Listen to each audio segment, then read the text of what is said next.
আসসালামু আলাইকুম সুপ্রিয় শিক্ষার্থীরা, আমরা সবাই কেমন আছি? আজকে আমরা এইচএসসি 2026 সালের চট্টগ্রাম বোর্ডের 7 নম্বর যে প্রশ্নটা আসছিল সেটা সলভ করার চেষ্টা করব। আমার কাছে প্রশ্ন আছে, এই 7 নম্বর প্রশ্ন। এই যে আমরা সবাই একটু প্রশ্ন দেখে নিই, এই প্রশ্নটা আমরা আজকে সলভ করব। এইচএসসি 2026 সালের চট্টগ্রাম বোর্ডে আসছে 7 নম্বর প্রশ্ন। এটা করলেই আমাদের চট্টগ্রাম বোর্ডের সব প্রশ্ন সলভ হয়ে যাবে। আচ্ছা, এবার আমরা আসি প্রশ্ন কি বলছে। শুনি। বলছে ফাহাদ ক্লাসে ফারেনহাইট তাপমাত্রাকে সেলসিয়াস তাপমাত্রায় রূপান্তরের প্রোগ্রাম রচনা করলো। ফারেনহাইট তাপমাত্রাকে সেলসিয়াস তাপমাত্রায় রূপান্তরের একটি প্রোগ্রাম রচনা করলো।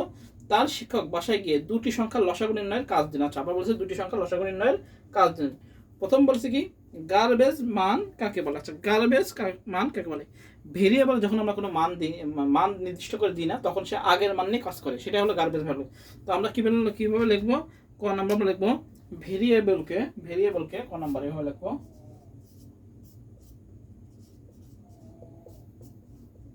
ভেরিয়েবলকে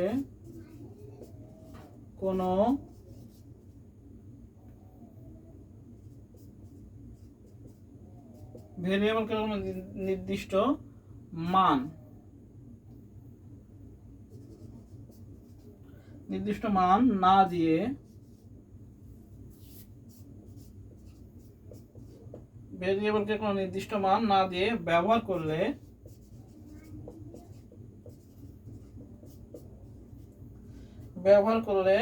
পূর্বে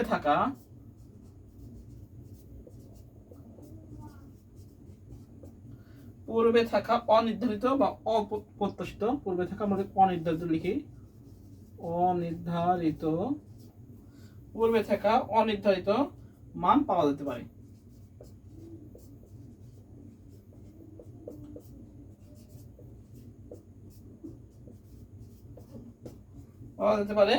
এই অনির্ধারিত মানকেই গার্বেজ ভ্যালু বলে।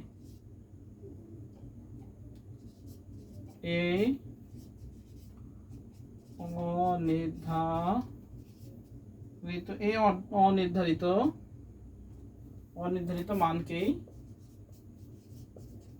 কি বলা হয়? Garbage value.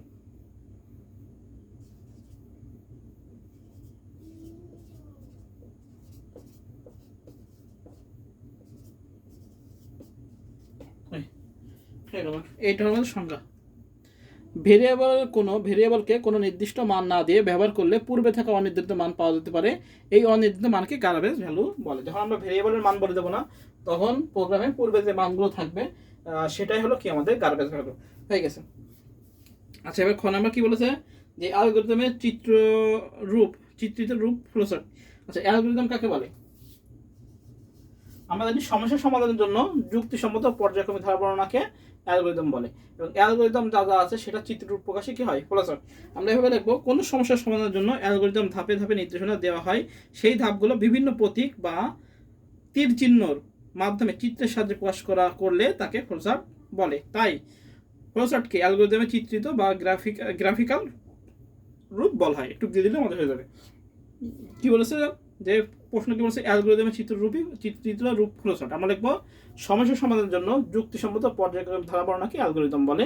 আর লিখতে পারি আমরা অ্যালগরিদমের চিত্ররূপ প্রকাশ ফ্লোচার্ট। এবার আমরা লিখবো যে কোনো সমস্যা সমাধানের জন্য অ্যালগরিদম ধাপে ধাপে নির্দেশনা দেওয়া হয়। সেই ধাপগুলো বিভিন্ন প্রতীক বা তীর চিহ্নের মাধ্যমে চিত্রের সাহায্যে প্রকাশ করলে তাকে ফ্লোচার্ট বলে। তাই ফ্লোচার্টকে অ্যালগরিদমে চিত্রিত বা গ্রাফিক্যাল রূপ বলা হয়। বুঝলেন? মোটামুটি নিজেদের মতো লিখে দিলে আমাদের হয়ে যাবে। তো এটা আমাদের খ নাম্বার হয়ে গেল। আচ্ছা, এবার আসি আমরা গ নাম্বার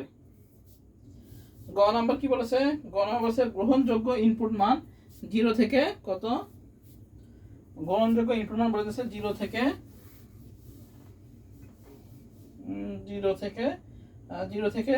200 কত বলেছে? 273 ফারেনহাইট 17 ফারাদের। অর্থাৎ 0 থেকে 273 ফারেনহাইট দেওয়া যাবে। হ্যাঁ, এটার রচনা আমরা সেলসিয়াস বের করবো।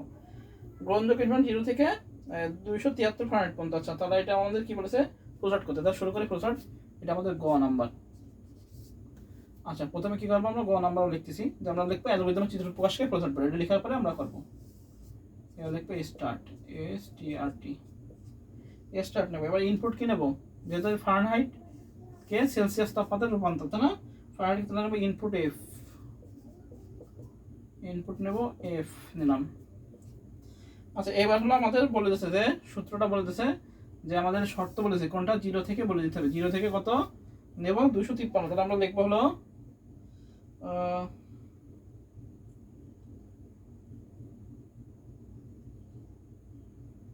আচ্ছা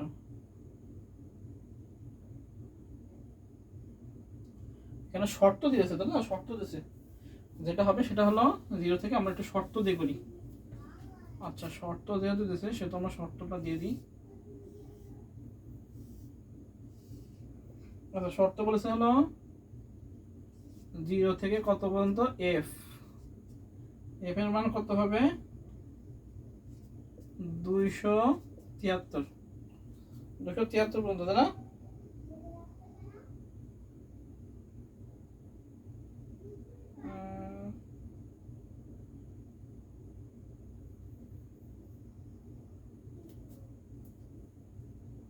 দুশো তিয়াত্তর, 200 থেকে আমরা 273 হবে, মানে এফ এর মান হবে 0 থেকে কত 273 মধ্যে দিতে হবে। হ্যাঁ, যদি ইয়েস হয়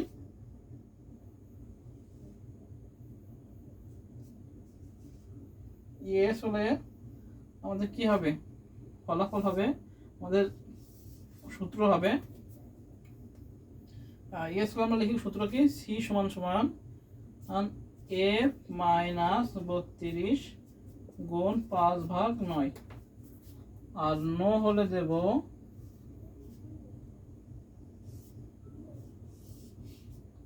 ইনভ্যালিড, নো দেব ইনভ্যালিড,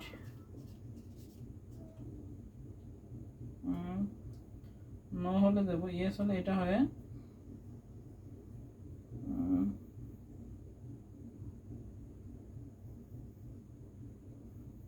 আচ্ছা এটা আমাদের প্রিন্ট না,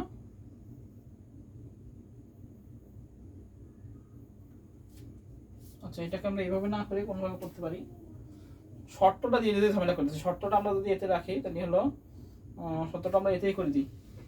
আচ্ছা 0.5 সেটা আমি করি,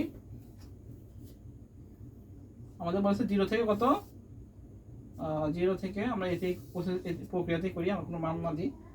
0 থেকে এফ এর মান হবে হলো এফ এর মান কত পর্যন্ত বলেছে, ইয়েস দরকার নেই, 0 থেকে এফ এর মান কত বলেছে 273 ডিগ্রি পর্যন্ত, তাই না? এটা লেখা আছে যে 0 থেকে এফ এর মান কত হবে 273, প্রশ্নে আছে, প্রশ্নটা একটু পড়ে নিই। বলেছে হলো 0 থেকে শর্ত, আচ্ছা শর্ত, শর্ত যদি বলি তাহলে শর্ত হলে আমাদের এটা হবে না, তাহলে প্রথমটা ঠিক ছিল, শর্ত বলেছে তাহলে আমাদের করতে হবে হয়। আচ্ছা শর্ত বলেছে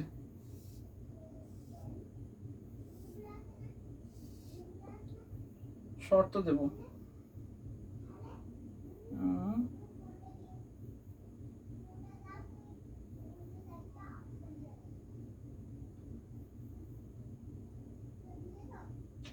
শর্তটা করবো 0 থেকে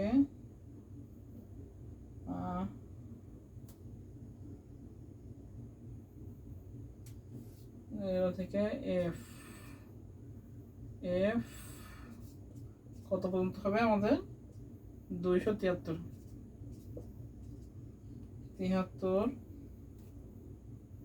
যদি ইয়েস হয় তাহলে আমাদের ফলাফল যাবে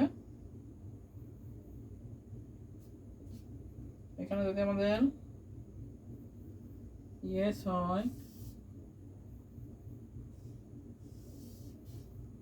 এখানে আমরা ইয়েস যদি হয় তাহলে হবে আমাদের সূত্রটা সি সমান সমান এফ মাইনাস 32 গুণ 5/9, বুঝা গেছে? ইয়েস, আর নো হলে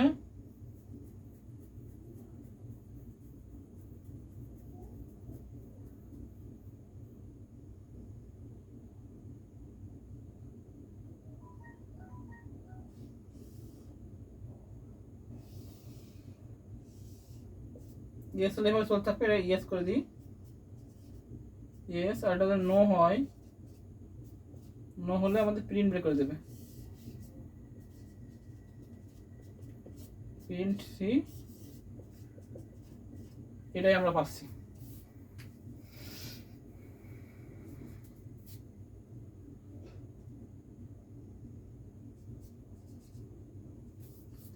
এটা ছাড়া আর আমাদের পথ নেই, এটা এইভাবেই হবে, এভাবে আমাদের করতে হবে। জাস্ট চেঞ্জ করে দিয়েছে।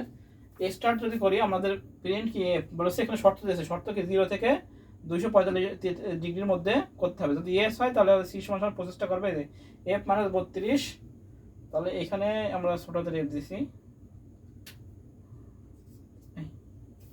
এটাই হবে। হ্যাঁ, লোভ চেষ্টা করছে, শর্ত দিতেছে। যার ফলে আমরা শর্তটার কারণে আমরা এটা করেছি। শর্তটা হলো যে গ্রহণযোগ্য ইনপুট 0 থেকে 243 ফারেনহাইট, এই শর্তে কাজের রচিত প্রোগ্রামটির ক্লোজার অঙ্ক করো। শর্ত দিয়েছে যার ফলে এটা নাহলে তো সহজে করে দিতাম।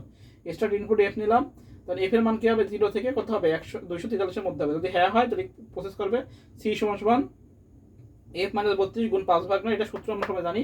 আর যদি না হয় তাহলে প্রিন্ট কি করবে, এটা যদি না হয় তাহলে কি করবে, প্রিন্ট সি বের করে দেবে। এর মধ্যে ইয়েস হলে এই প্রসেসটা করবে, পরে যতক্ষণ পর্যন্ত না হলে ততক্ষণ পর্যন্ত প্রসেসটা বের করে দেবে, প্রিন্ট সি। বুঝা গেছে?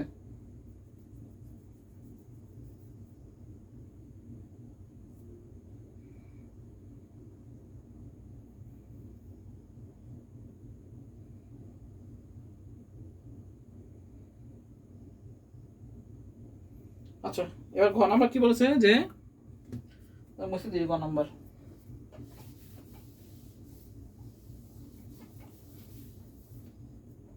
আচ্ছা, এবার ঘ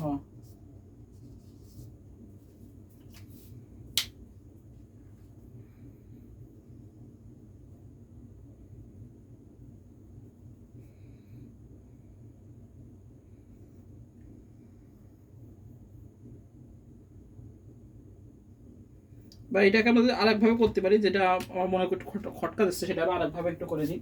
গ নাম্বারটা আরেকভাবে, আমরা বেশি সময় নেবো না, গ নাম্বারটা আরেকভাবে দেখি, চেষ্টা করি। স্টার্ট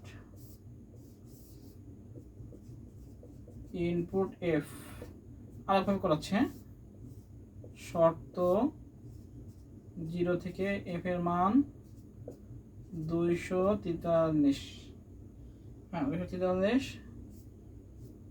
যদি ইয়েস হয় তাহলে আমাদের প্রসেস করবে, কি করবে, প্রসেস করবে সি সমান এফ মাইনাস 32 গুণ 5/9। আর যদি নো হয় তাহলে এটা ইনভ্যালিড, প্রিন্ট করে দেবে, প্রিন্ট ইনভ্যালিড। আর এখানে কি করবে, আমাদের এখানেও প্রিন্ট করে দেবে, প্রিন্ট সি।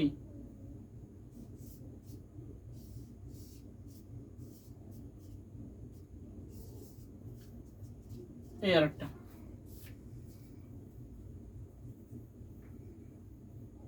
এই আরেকটা হয়, করা যায় এভাবে।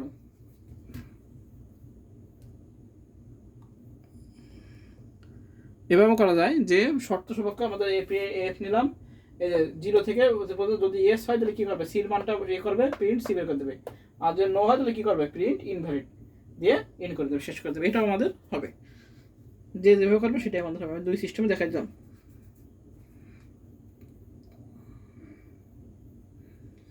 আচ্ছা, এবার বলেছে কি, এবার বলেছে হলো শিক্ষক যে বাড়ির কাছে দেন সেটি অ্যালগরিদম ও সি ভাষায় একটি প্রোগ্রাম লেখা এবং কী কী ধরনের স্টেটমেন্ট ব্যবহার করেছে তা উল্লেখ করা আছে। কী কী ধরনের স্টেটমেন্ট, এটা অনেক বড় একটা প্রশ্ন দিয়েছে। হ্যাঁ, এই বড় কত বড় প্রশ্ন, গরম মাঝে বুঝে ফেললাম। হ্যাঁ,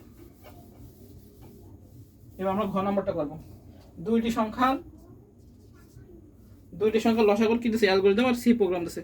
তো প্রথমে আমরা অ্যালগরিদমটা করি। হ্যাঁ, দুইটি সংখ্যা অ্যালগরিদম, এখন আমরা ঘ নাম্বারটা করতেছি। দুইটি সংখ্যার লসাগু নির্ণয়ের অ্যালগরিদম সি প্রোগ্রাম দিয়েছে। আমরা এখানে লিখি দুইটি সংখ্যার লসাগু নির্ণয়ের অ্যালগরিদম ও প্রোগ্রাম, দুইটি সংখ্যার লসাগু নির্ণয়ের অ্যালগরিদম ও প্রোগ্রাম। প্রথমে কি করবে, অ্যালগরিদম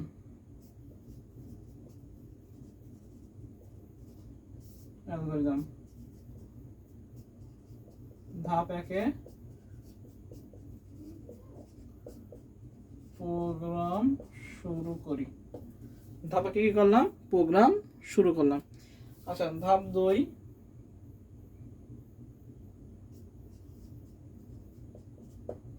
ইনপুট হিসাবে দুইটি সংখ্যা এ বি এর মান গ্রহণ করি। আচ্ছা, এ ও বি এর মান গ্রহণ করি ইনপুট হিসাবে।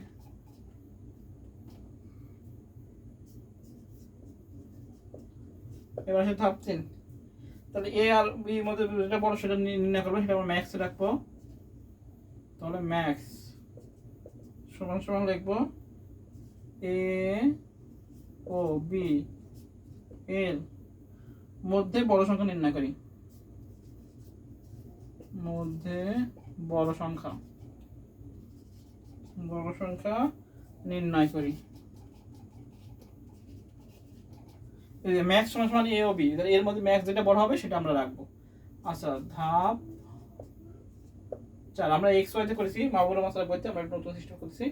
আচ্ছা, এবার ম্যাক্স কে এ ও উভয় দ্বারা কি করি, ম্যাক্স সংখ্যাটিকে এ ও বি উভয় দ্বারা নিঃশেষে বিভাজ্য হয় কিনা পরীক্ষা করি। এ ও বি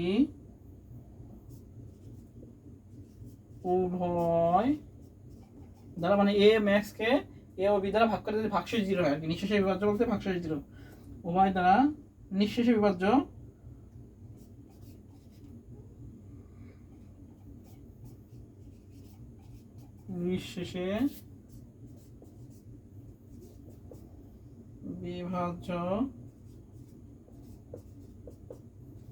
কিনা পরীক্ষা করি।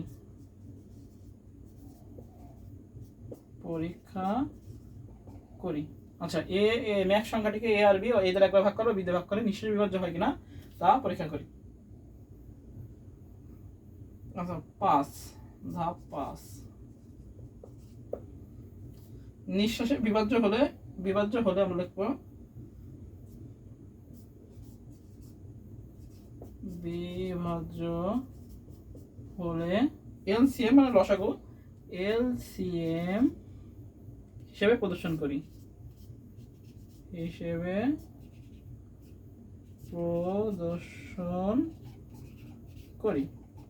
আর না হলে কি করবো, এক বৃদ্ধি করবো। অর্থাৎ ধাপ 6 বিভাজ্য না হলে ম্যাক্স এর সাথে 1 যোগ করে বিভাজ্য না হলে ম্যাক্স সমান ম্যাক্স প্লাস 1 করি এবং কত 4 নং ধাপে যাই। 4 নং ধাপে যাই আর ধাপ সাথে প্রোগ্রাম শেষ করি।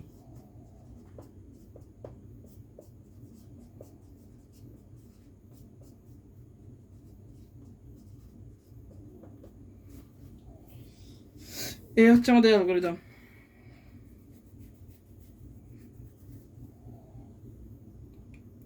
আচ্ছা, প্রোগ্রাম শুরু করলাম, এ আর বি এর মান গ্রহণ করলাম ইনপুট হিসাবে, ম্যাক্স এখানে এ আর বি থেকে যেটা বড় হবে সেটা ম্যাক্স রাখবো, মধ্যে বড় সংখ্যাটি নির্ণয় করি, ম্যাক্স সংখ্যাটি এ ও বি উভয় দ্বারা নিঃশেষে বিভাজ্য হয় কিনা তা পরীক্ষা করি। অর্থাৎ ম্যাক্সকে এ দ্বারা ভাগ করে একবার 0 হয়, আবার এ ম্যাক্সকে, অর্থাৎ কি বলেছে এখানে, ম্যাক্সকে আমি বোঝানোর জন্য ম্যাক্সকে এ দ্বারা ভাগ করে কি হবে, ভাগশেষ 0, আর ম্যাক্সকে বি দ্বারা ভাগ করে কি হয়, ভাগশেষ 0। যদি 0 হয় তাহলে আমরা এলসিএমটা বের করে দেবো, তাহলে আমাদের এলসিএম হিসেবে প্রদর্শন করে দেবো। আর যদি 0 না হয় তাহলে কি করবো, এই ম্যাক্স এর মান কি করবো, 1 বৃদ্ধি করবো এবং 4 নং ধাপে ফিরে দেবো, এভাবে করতে থাকবে এবং প্রোগ্রাম শেষ করবো। এই হচ্ছে লসাগুর আমাদের অ্যালগরিদম। এবার আমরা ফলস্বরূপটা এই প্রোগ্রামটা করি। প্রোগ্রামটা বলেছে প্রোগ্রাম, তাহলে অ্যালগরিদম হয়ে গেল, এবার আমরা প্রোগ্রাম করবো। বুঝতে পারলাম, একদম সহজ সিস্টেম করে দিলাম। এবার আসি প্রোগ্রাম, আমরা এ বি নেব, যেটা বড় সেটা ম্যাক্সে রাখবো।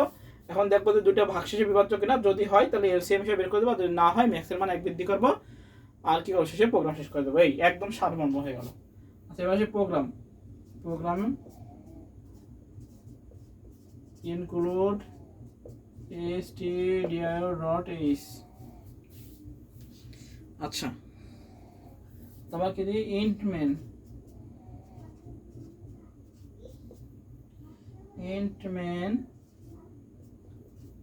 ইন্টিজার আমরা কি নেব, এ বি ম্যাক্স, আপনি নেব এলসিএম। আচ্ছা, এবার প্রিন্টএফ দেব,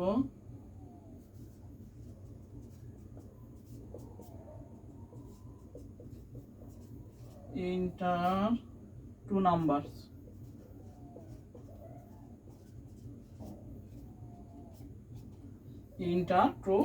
এবার স্ক্রিনে দিয়ে ইনপুট নেব,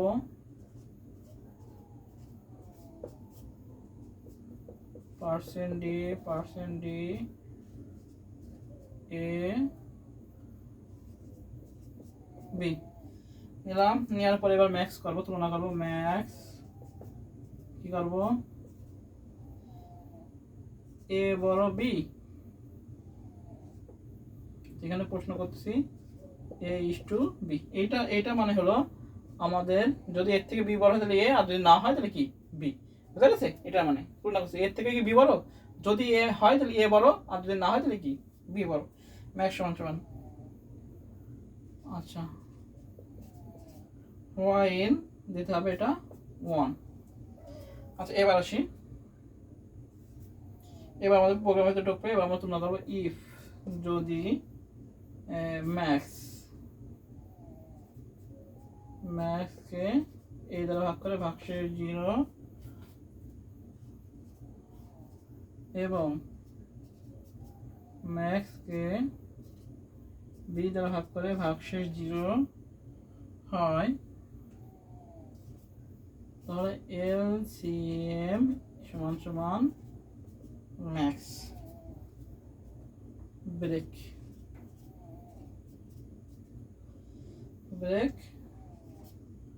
যদি না হয় তাহলে ম্যাক্স কি হবে, প্লাস এক মান, ম্যাক্সের মান বৃদ্ধি পাবে।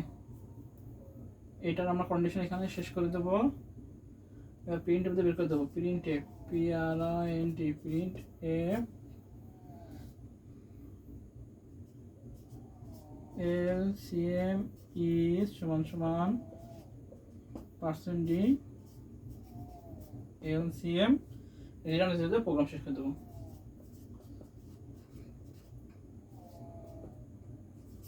শেষ, এই হলো প্রোগ্রাম।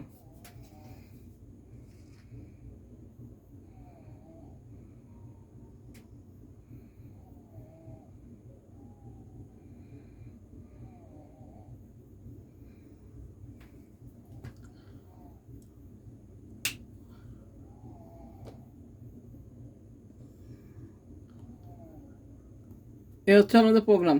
আচ্ছা প্রোগ্রামটা একটু বুঝে নিই। লসাগু বলেছে, ইস্যুটা দিলাম, ইন্ট মেন দিলাম, ইন্ট দিয়ে A B max R LCM দিলাম, ইন্টার টু নাম্বার দুটো সংখ্যা, স্ক্রিনে দুটো সংখ্যা ইনপুট নিলাম। এবার ম্যাক্সের যদি এ যদি বি থেকে বড় হয় তাহলে এ বড়, আর যদি না হয় তাহলে কি বড়, বি বড়। আচ্ছা হোয়াইল সমান 1, এটা দেওয়ার কারণ হলো আমাদের, আচ্ছা হোয়াইল সমান 1 দেওয়া কেন, কারণ হলো সবসময় সত্য, তাই এটি একটি ইনফিনিটি লুপ। হোয়াইল 1 এটা সবসময় এক, এই জন্য বুঝতে পারছি। তবে এলসিএম পাওয়া গেলে ব্রেক ব্যবহার করে লুপ বন্ধ করা যাবে। আচ্ছা এটা হোয়াইল সমান 1 দেওয়া কারণ হলো যাতে হলো কি সবসময় সত্য এবং তাই ইনফিনিটিভ লুপ আর কি। হ্যাঁ, আর যদি এলসিএম পাওয়া গেলে কি ব্রেক ব্যবহার করে লুপ বন্ধ করে দেবো। আচ্ছা ব্রেক ব্যবহার করে কি করবো, আমরা লুপটা বন্ধ করে দেবো। এবার ইফ ম্যাক্স এ থেকে 0 এবং বি হলো সমান 0 হয়, তাহলে হলো 0, তাহলে হলো এলসিএম সমান ম্যাক্স, তাহলে এলসিএম ম্যাক্স বের করে দেবে। যদি ম্যাক্সকে এ দ্বারা ভাগ করে 0 হয়, এ দ্বারা ভাগ করে, তাহলে এলসিএম ইজ ম্যাক্স, তাহলে হলো ম্যাক্স যেটা থাকবে সেটাই হলো এলসিএম। আর অন্যথায় কী হবে, তারপর ব্রেক হয়ে যাবে। আর যদি না হয় তাহলে কী হবে, ম্যাক্সের মান 1 বৃদ্ধি করবে যে। আর এইগুলো হয়ে গেলে কী করবে, আমাদের প্রিন্ট এফ দিয়ে এলসিএম ইজ % এলসিএম বের করে দেবে, রিটার্ন 0। এই হলো আমাদের লসাগুর প্রোগ্রাম। এবার বলছে কি আবার স্টেটমেন্ট ব্যাখ্যা করতে, ফাংশনগুলো ব্যাখ্যা করতে। ব্যবহৃত স্টেটমেন্টের ধরুন, এবার দেখো ব্যবহৃত স্টেটমেন্টের ধরুন কী কী ব্যবহৃত হয়েছে। এই যে integer print F, input %f, হ্যাঁ এগুলো সব নিজের, হোয়াইল লুপ, তারপর হলো যেগুলো আমাদের বর্ণনা রিটার্ন 0, হ্যাঁ এগুলো আমাদের সম্পর্কে বর্ণনা দেবো। যেগুলো স্টেটমেন্টগুলো ব্যবহার করতে সেগুলো আমরা ব্যাখ্যা করে দিলে আমাদের হয়ে যাবে। অনেক বড় একটা প্রশ্ন ঘ নম্বরের জন্য। তো এই হচ্ছে আমাদের এসএসসি 2026 সালের চট্টগ্রাম বোর্ড 2026 সালে 7 নং। সবাই ভালো থেকে সুস্থ থাকি, সবাইকে আসসালামু আলাইকুম।